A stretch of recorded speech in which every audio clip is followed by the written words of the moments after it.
Morning everyone. ये second video है। First video में हम अनुवाद के बारे में बात कर चुके हैं कि अनुवाद का अर्थ, उसके प्रकार, उसके क्षेत्र और साथ ही अनुवादक के गुण। इस वीडियो में हम कवर करने वाले हैं अनुवाद का स्वरूप, अनुवाद की प्रयोजनीयता, की अनुवाद की ज़रूरत क्यों पड़ती है, और साथ ही भाषा शिक्षण और अनुवाद, भाषा सीखने और अनुवाद दोनों के बारे में हम साथ में पढ़ने वाले हैं। तो आइए शुरू करते हैं। सबसे पहले हम स्वरूप पे जाते हैं। तो अनुवाद का स्वरूप बहुयामी है, क्योंकि भाषा, संस्कृति, समाज, साहित्य, इसमें सबका मिक्सचर है। सब कुछ हमें इसमें दिखाई देता है अनुवाद में। एक जो सफल अनुवाद होता है उसमें महत्वपूर्ण ये होता है कि जो अनुवादक है वो अनुवाद को इस प्रकार लिखे कि जो पढ़ रहा है, जो रीडर है, वो जब पढ़े उसे ऐसा लगना चाहिए कि अनुवाद उसी भाषा में लिखी गई है, ना कि ये लगे कि वो एक अनुवाद है। तभी जाके उसे हम सफल अनुवाद मानेंगे। अनुवाद के स्वरूप महत्वपूर्णली 3 है। एक है अर्थ प्रधान, दूसरा है शाब्दिक और तीसरा है सांस्कृतिक समन्वय। तो मैं इजी वर्ड्स में आपको समझाती हूँ। अर्थ प्रधान का मतलब है ऐसे अनुवाद जिसमें भाव को ज़्यादा महत्वपूर्णता दी जाती है, क्योंकि जब अनुवाद शब्द से शब्द तक की जाती है तो उसमें वो थोड़ी अटपटी हो जाती है। इसी वजह से अनुवाद को शब्द के जगह पे भाव और अर्थ को महत्वपूर्णता दी जाती है। कई बार जो शब्दानुवाद होते हैं उनका अर्थ विकृत हो जाता है, इसलिए भाव अनुवाद अधिक महत्वपूर्ण और उपयोगी मानी जाती है। स्पेशली साहित्यिक अनुवाद में इसका सबसे ज़्यादा उपयोगिता होती है। दूसरा जो अनुवाद है वो है शाब्दिक अनुवाद, यानी शब्द से शब्द का अनुवाद। इसका उपयोग किस में किया जाता है ना, इसका उपयोग मुख्यतः किसी तकनीकी, वैज्ञानिक या कानूनी अनुवाद में किया जाता है, और साथ ही जब कोई बच्चा नई भाषा को सीखता है तब भी शाब्दिक अनुवाद का ही यूज़ होता है। तीसरा है सांस्कृतिक समन्वय। सांस्कृतिक समन्वय सबसे महत्वपूर्ण माना जाता है। क्यों? क्योंकि बिना साहित्य हर भाषा की अपनी साहित्य, परंपरा और सामाजिक संदर्भ हर भाषा अपनी संस्कृति, परंपरा से जुड़ी होती है।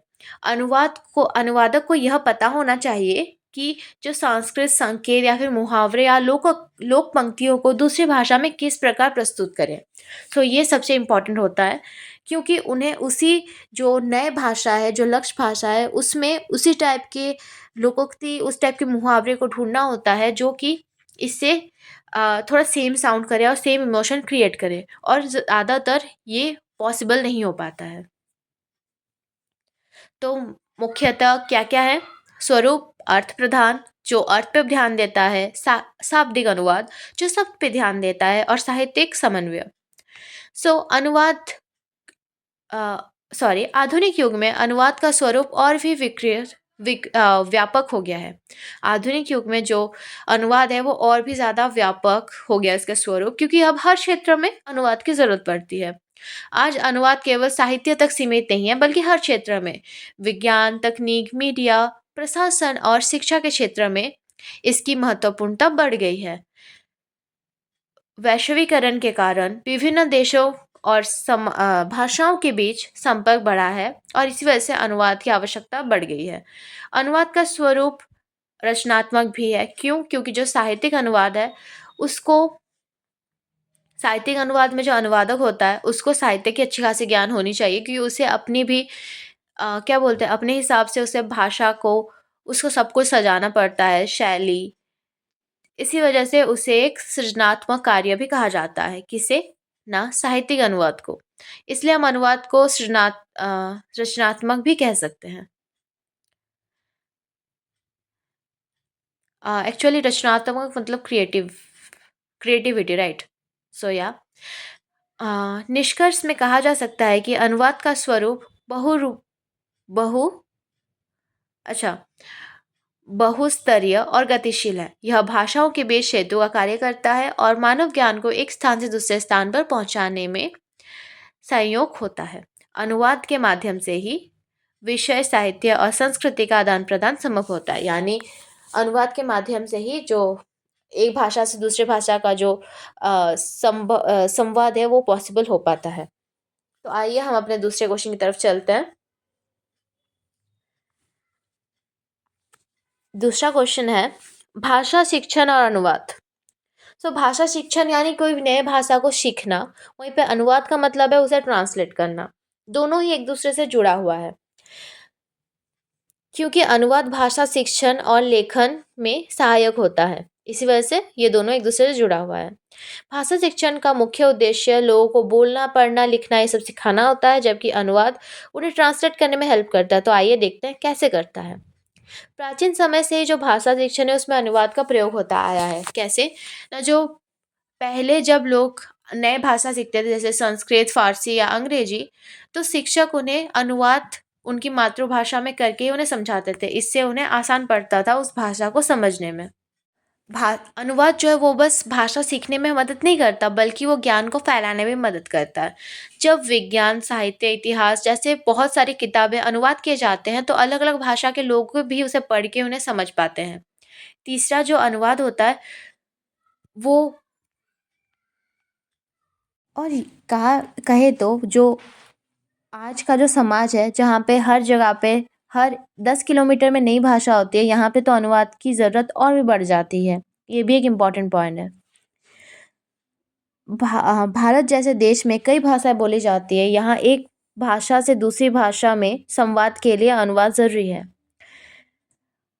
उसके बाद और एक पॉइंट, हालांकि भाषा शिक्षण में अनुवाद की कुछ सीमाएं भी हैं। अब ऐसा नहीं कि हर टाइम आप अनुवाद करते रहो भाषा शिक्षण में, नहीं। उससे क्या होगा, एक बच्चा जो नए भाषा सीख रहा है वो उस भाषा को अडॉप्ट नहीं कर पाएगा। इसलिए आपको पहले जब स्टार्टिंग में आपको यूज़ करना है, बट धीरे-धीरे आपको उसी भाषा के साथ उससे फ़ैमिलियर होने देना है। ठीक है? जबकि आज के अनुवाद आधुनिक युग में भाषा शिक्षण और अनुवाद दोनों के तरीके बदल गए हैं। आज के युग में बहुत सारे ऐप्स हैं, बहुत सारे जो डिजिटल साधन हैं जिसके द्वारा अनुवाद किए जा रहे हैं और साथ ही भाषा भी सीखी जा रही है। समय के साथ-साथ दोनों का जो अ, जिस तरीके से ये काम करती थी वो सब बदल रहे हैं। जो उसके तरीके थे वो बदल रहे हैं। हम कह सकते हैं कि जो भाषा शिक्षण है और अनुवाद है, वो एक दूसरे के पूरक है, वो एक दूसरे को पूरा करते हैं। अनुवाद भाषा शिक्षण को सरल और प्रभावी बनाता है। दोनों मिलकर ज्ञान के प्रसार, सांस्कृतिक समझ और आपसी संवाद को मजबूत बनाते हैं। तो इसके बाद हम आएंगे एक इम्पॉर्टेंट पॉइंट पे, अनुवाद की प्रयोजनीयता। अनुवाद की ज़रूरत क्यों पड़ती है? क्योंकि ये भारत है और यहाँ हर जगह नई भाषाएं बोली जाती है। हर 10 किलोमीटर में भाषाएं चेंज होती हैं, लेकिन हर व्यक्ति को सभी भाषाएं तो नहीं आ सकती। इसलिए अनुवाद एक सेतु यानी ब्रिज का कार्य करता है। जब विभिन्न भाषाओं, संस्कृति और देशों के लोग आपस में जुड़ते हैं, तो अनुवाद के जरिए ही वो अपनी बात एक दूसरे से करते हैं। तो सबसे पहले या फिर पहला, ज्ञान का प्रसार में अनुवाद की सबसे बड़ी भूमिका है। अब अनुवाद की ज़रूरत क्यों है? क्योंकि ज्ञान को प्रसार करने में, यानी अगर किसी एक भाषा में कोई चीज़ लिखी गई है, किसी किताब या किसी इन्फॉर्मेशन को हर भाषा में जब आप ट्रांसलेट करोगे, तभी जाके विभिन्न भाषाई जो भाषा के लोग हैं वो उन्हें समझ सकेंगे। दूसरा, शिक्षा के क्षेत्र में अनुवाद का बहुत ज़्यादा इम्पोर्टेंस है, क्योंकि जब विद्यार्थी को उसकी मातृभाषा में समझाई जाती है कोई भी चीज़, तो वो ईज़िली समझ जाता है। इसलिए जब विद्यालय में शिक्षक अनुवाद के ज़रिए उस पाठ को समझाते हैं, तो वो ईज़ी होता है। साहित्य के विकास में भी अनुवाद की महत्वपूर्ण भूमिका है। तीसरा, साहित्य के क्षेत्र में जो कविता, कहानी है वो सब अनुवाद के बिना एक ही भाषा में सीमित रह जाएगी। जैसे बहुत सारे महान-महान ये हैं, जैसे कि आपके क्या बोलते हैं, रामायण, महाभारत, ये सब अनुवाद के ज़रिए ही इतने फ़ेमस हुए हैं और लोगों तक पहुँच पाए हैं। संस्कृति के आदान-प्रदान में भी अनुवाद साहित्य होता है। तो जो संस्कृति को आदान-प्रदान करते हैं, यानी अगर मेरे संस्कृति में कुछ है, कुछ परंपरा है, कुछ ख़ास है, तो वो मैं दूसरे भाषी लोगों को कैसे पता कराऊँ? ना, जब मैं उसे अनुवाद करूँगा उनके भाषा में, तब जाके वो समझ पाएँगे कि एक्चुअली मेरी संस्कृति में क्या है। उसके बाद प्रशासन और शासन में अनुवाद की बहुत आवश्यकता है। जब कानूनी या फिर कोई भी चीज़ एक ही भाषा में उसे पब्लिश किया जाएगा, एक ही भाषा में उसका नोटिस आएगा, तो हम जो बाकी भाषा के लोग हैं वो उसे समझ नहीं पाएँगे। इसी वजह से अनुवाद की ज़रूरत वहाँ भी होती है। कहाँ? ना, कानून में और साथ ही प्रशासन और शासन में। व्यापार के क्षेत्र में भी अनुवाद की ज़रूरत होती है, क्योंकि अगर एक देश दूसरे देश से बातचीत करेगा, अपना सामान देना-लेना करेगा, बिज़नेस करेगा, तो उसे भी अनुवाद की ज़रूरत होती है, वरना एक जो क्लियर रिलेशन है वो उनके बीच बन नहीं पाएगा। व्यापार और अंतर्राष्ट्रीय संबंध में भी ये बहुत महत्वपूर्ण होते हैं। व्यापार या अंतर्राष्ट्रीय संबंध में बातचीत होगी तो ट्रांसलेट के बिना एक डील फाइनल नहीं हो सकती, क्योंकि जब बातचीत ही समझ नहीं आएगा तो कैसे कोई व्यापार करे या कोई भी संबंध बनाए अलग किसी देश के लोगों से। सो मीडिया और संचार के क्षेत्र में भी बहुत ज़्यादा इम्पोर्टेंट है, क्योंकि बिना ट्रांसलेट के हम दूसरे देश का जो समाचार है या फिर उसके जो फ़िल्म्स है वो सब नहीं देख सकते, नहीं समझ सकते।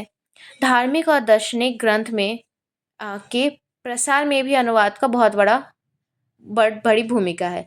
जैसे जो वेद और बाइबल, पुराण और गीता जैसे जो ग्रंथ होते हैं, अनुवाद के ज़रिए ही पढ़े और समझे जाते हैं।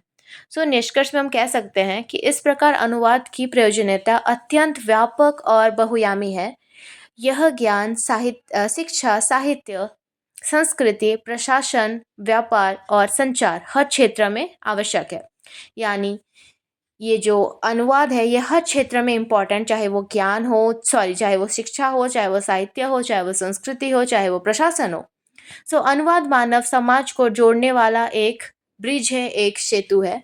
और इसके साथ ही आपके सेमेस्टर 5 का हिंदी माइनर का सिलेबस खत्म होता है। धन्यवाद।